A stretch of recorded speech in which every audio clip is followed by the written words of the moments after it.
Hej. I dag er det fodboldeksperten igen.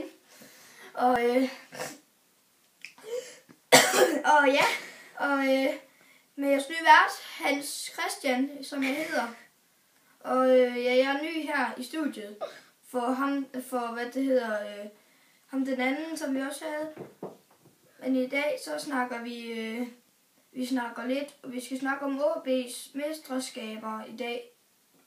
Og I kan se, at jeg er en stor AaB-fan. Ja. I dag, ja.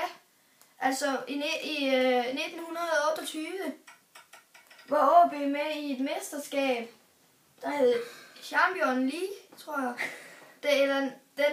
Den facon.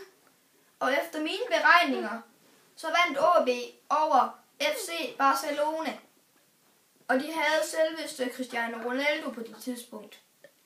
Og derfor kunne jeg ikke forstå det. Men altså, der er også noget, jeg har kigget over.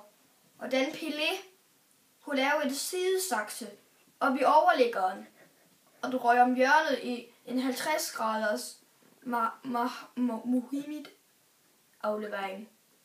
Og det var sådan en lille fresh up, en update her i fodboldeksperten. Håber I kan lide den. Hej hej.